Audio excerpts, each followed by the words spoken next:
Hey everybody, make sure you're staying tuned to this episode of LaMay Limelight, where we're discovering how do you own your success. Interesting question, Sharíck. I can't wait to answer that. Let's get it.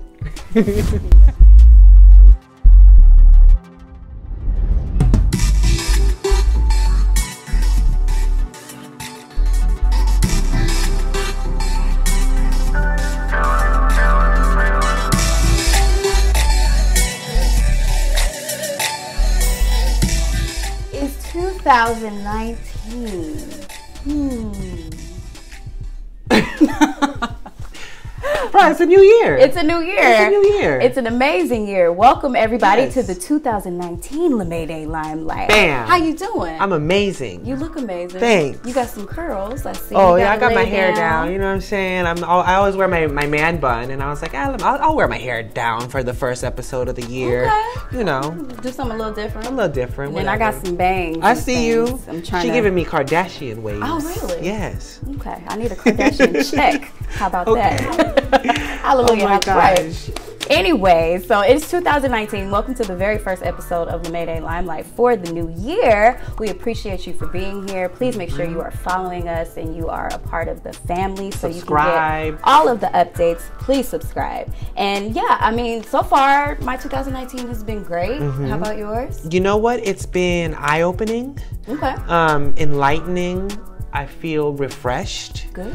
And there's just I don't know, there's this energy of positivity and this energy of opportunity that Right. I sensed going into this year. Good. So I feel good. I feel great. It's not like anything substantial has happened, but it's certainly an energy, I think, that's happening socially, at least in my life. Good. I'm happy about that. I think this year, so far for me, it's been pretty good. I can't really complain. And always we have our Power of Positivity party at the beginning of the year. Pop. So the Pop Volume 4 is the fourth one we've done. It's 4 years, crazy. It was a beautiful, beautiful event. Shout out to Danny of No Chill Zone who did some coverage for us. And shout out to everybody who came. And again, we focus on a one-word year for our vision boards, which kind of sets us apart from everybody. And Yeah. my one word this year is surrender.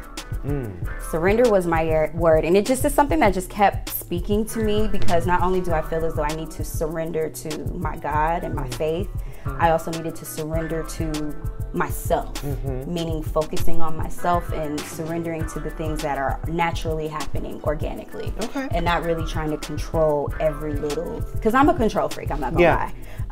And just having that realization that surrendering and just let go, let God, and let faith and let love is just one of the things I know I need to focus on. So yeah, that's surrender.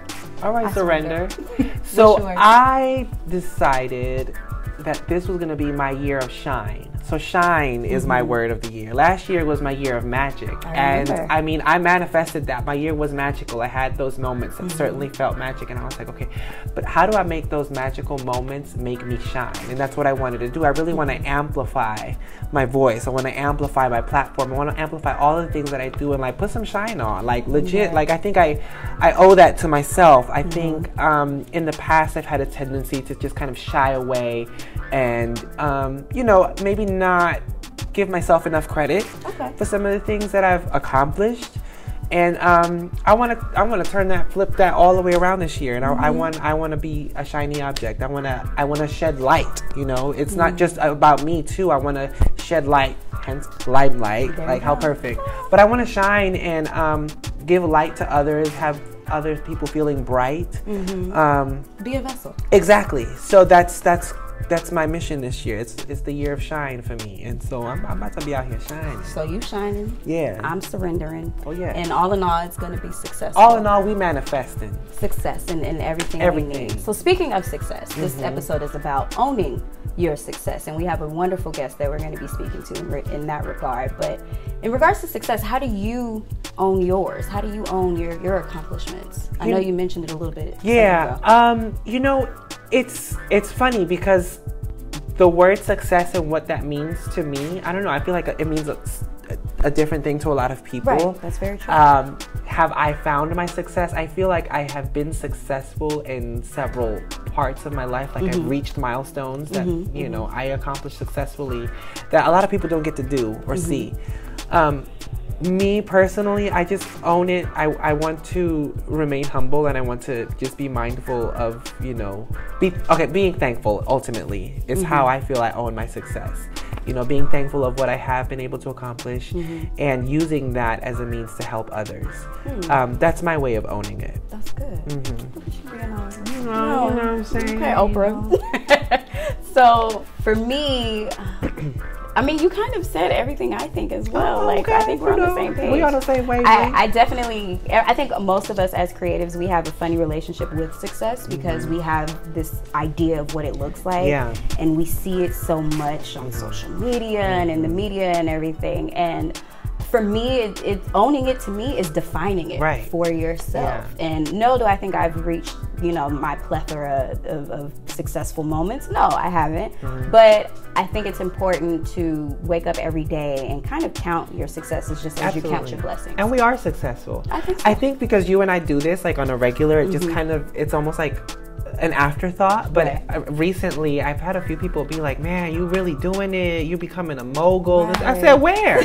Whoa, what are you talking about? They're like, no, you've got a show. And then I think about it, I was like, no, we built something. We did. You know, regardless of, like, we're not on a big network, it's nothing like that, but we still created a platform. We wanted to use our voices, and we did that. And you know what I'm saying? So I think we should take credit for that. We are successful, you know, in that. And so it's just, and we don't do it alone either. No, we have an amazing team, and I think that's another part of success as well, is being able to achieve something with a group of people and being able to work like-minded and So that's a good point. So we love you all of you and everyone that is a part of this success. But again, I'm excited about our guest. Yes. And he's pretty successful. Yeah. Amin Joseph, he is on Snowfall, hit show on FX right now. I think they're going to go into season 3. Season 3, yeah. He's been on a lot of stuff even before that. So I've actually have been following his career for a while, and being able to see him grow into his success has been quite remarkable. So I'm ready to pick his brain and see how he owns his success. So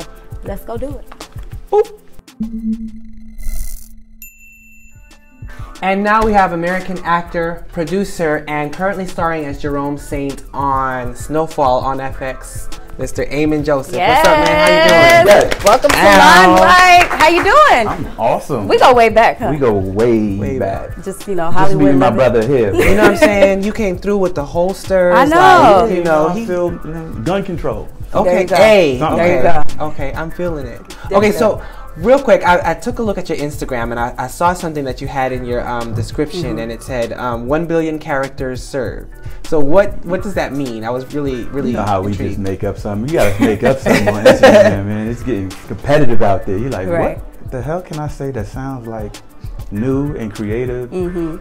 Let me just put what I really think about myself, which is that I love character acting. I love, you know, my art, my acting, and just characters. So like 1 billion characters served. Sounds like me. Sounds like what I like to do. Bring something nice and unique to each character that I play. Okay, so you're serving the character, or are you serving the audience, or both? I think I'm serving. I definitely have a commitment to entertaining the audience. I feel like that's good as an entertainer because you're at the service. You know, to me, this is a service thing more so than kind of like I'm different and I'm doing something bigger than. To me, no. Just like a comedian, if you don't laugh at a joke, they ain't do their job. To me, with an actor, unless you've given a compelling performance where you are almost, you know, transparent in there, you haven't really done your job. So to serve the character, to serve the audience. So the goal is to reach 1 billion in like what, 5 years? Yeah. I don't know. How long did Ray Kroc take to do the million, right? I took it from the McDonald's thing. So. Dope. So then, okay, speaking of audience, so you kind of do adhere to multiple audiences. So you do TV now, and then you've done film. So tell me the contrast of doing TV and film. Is there a big difference for you? Do you approach it differently? To me, it starts with theater, because that's where I started doing theater. Got it. And all you need is an audience of one person watching you do anything, and like, there you go. So mom in the living room is good enough, a sister or brother. And to me, going from there, you know, in the small camera or the larger camera, it's all digital at this point now, most of the time, unless you really get on a really cool project.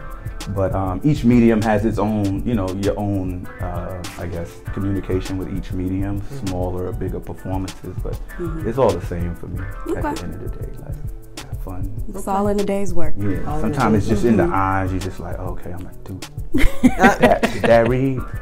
Whereas sometimes you big, and you know what I mean, the stage at least gives you that big thing. Right.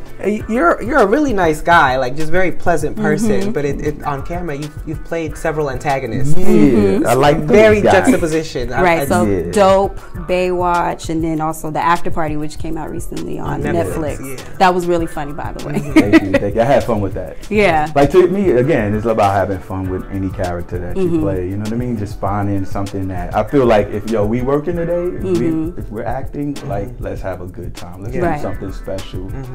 Yeah.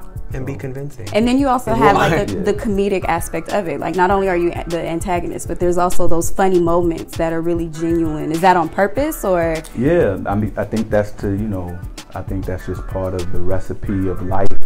Is that some of the, like, even growing up, some of the toughest dudes would make you laugh, and you gotta kind of laugh at the joke because you don't know what to do. You know what I mean? It would be these uncomfortable things about inhumanity, just observing people and watching people. To me, there's always a comedic thing about it. Whether someone is in the worst, position, of humanity, let's say they're downtrodden and it's messed up, they feel negative. There's humor in there. At least when we get over it, we like, oh, okay, I can look back at that and it's humorous. So to me, it's interesting when you're able to infect that into, into your character, into a storyline, and keep it fresh, keep it popping, keep working with great people that give you that back. And, and then it's multi-dimensional too. You're not just one thing. Yeah, that would be boring. Exactly. So, okay, our episode today is about owning your success. So, a lot of people would consider you successful. Do you consider yourself successful? Have you gotten to that? I do. Okay. Yeah, I'm definitely successful. In the metaphysical side, as well as like Amin, he did it. He came from where he came from. He's doing this thing, and I'm blessed, and I think that's a beautiful thing. I think we definitely, some of us need to chill on saying how successful we are, and others of us need to embrace it. It matters where you're at, the balance of the ego.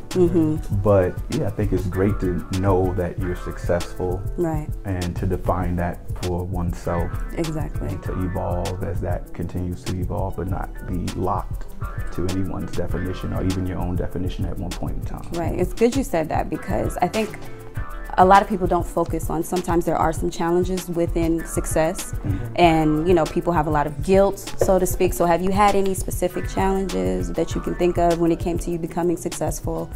I think as you evolve, period, the career that I have isn't the exact trajectory that I thought I would have. I thought I was going to come from New York, work in Hollywood. First of all, I thought they was gonna bring the G5, the G4, scoop me up, and like show me all the creative execs, all the A-list people, and be like, who you want to work with, brother? We see how talented you are.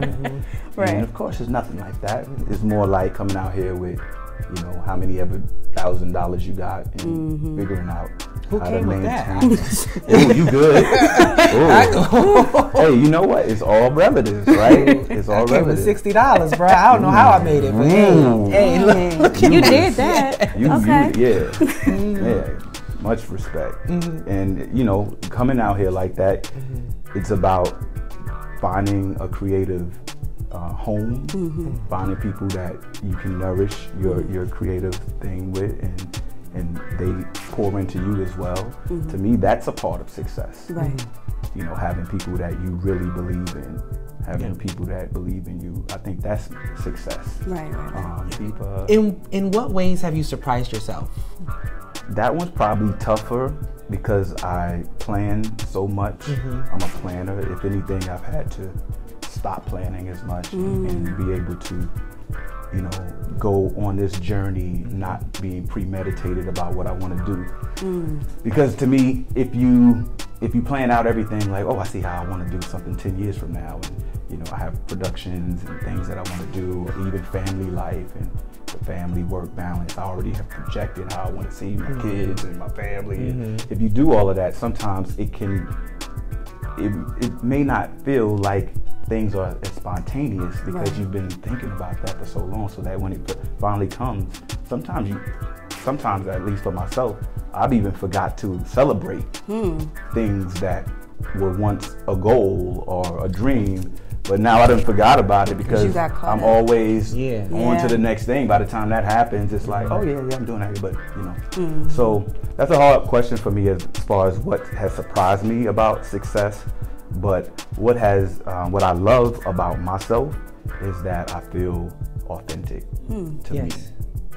And I've always been like that, and I feel like perhaps success has given me an opportunity to speak about that more and to live in that, and that feels great. Dope. So you already kind of touched on it. We also spoke earlier about goals and doing vision boards and writing things down. Is that something that you do? Do you do something at the beginning of the year to kind of commemorate and manifest the things that you want to accomplish? Yeah, I mean, I'm not the beginning of the year dude, because I'm feeling like, look, you should already be on that, right? Yeah. But yeah, I definitely keep mementos and reminders very close by, very closely. I've done all type of stuff. You know, I believe in the metaphysical world and thoughts and things and all of those things that we sometimes talk about, want to bring stuff into fruition. I really believe, I've seen those things work in my life tremendously. So yeah, I'm a planner and a believer, more so a believer.